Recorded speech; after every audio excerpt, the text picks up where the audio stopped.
Lena grew up in a strict Muslim home in northern Nigeria. But that didn't stop the then 13-year-old from wanting to find out more about Christianity. She was very curious about Jesus. The life of the Christians around me influenced me, and I saw that their lives were good.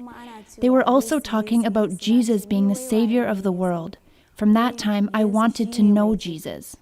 But there was a problem. Lena's father was an imam, a teacher of Islam in the mosque. He was known in the community as very intimidating and being extremely firm when it came to matters of the Islamic religion. People were afraid of him, including Lena. But she was determined to learn more about Jesus, even though she had been taught by her father to hate Christians. My uncle was a Christian, and I told him I wanted to go to church, but he said no because he was afraid of my father. So Lena decided to go to church on her own. But when her father found out, he confronted his teenage daughter. He was very angry after he found out I went to the church, and he beat me severely, to the point that my body was in pain and swollen because of the beating that I got from my dad. Your father, he said he loved you, but he beat you up and he threatened to kill you with a sword. How did you feel? I was very upset and surprised by my father's attitude because I knew he loved me, but he changed and now he wanted to kill me. I was angry and discouraged. I wanted to become a Christian, but I wasn't sure because it might cost me my life. In spite of the risks, Lena was determined to learn more about Jesus.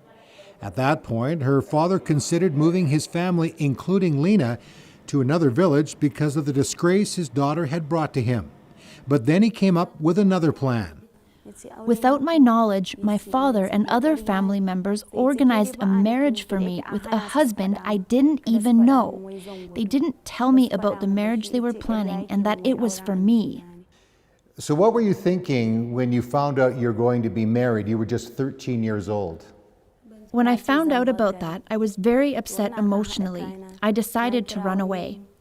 I went to the home of one of my aunts, but she wouldn't let me stay with her because she was afraid of my father, so I had to go back home. Lena would be forced to marry a man who already had a wife, but she would wait for an opportunity to run away again. A year later, an opportunity came and she left for good. And it was in 2016, Lena made a decision to follow Jesus. My mom's aunt connected me to a pastor. He asked me why I wanted to become a Christian and if I knew the danger and what I was about to enter.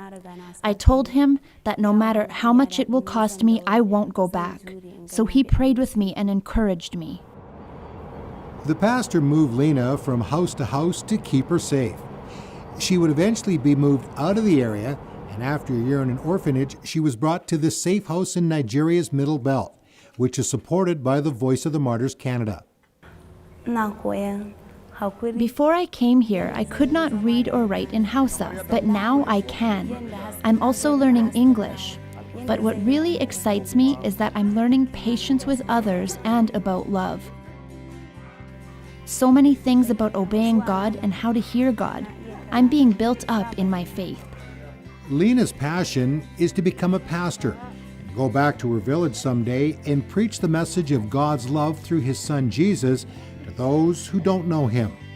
While she hopes that when she returns, she will be received because of the way her life has been transformed. If not, the Bible teaches that whoever wants to follow Jesus must be ready to be persecuted, to be ready to be hated by so many people. The Bible encourages us to stand firm up to the end of our lives here on earth.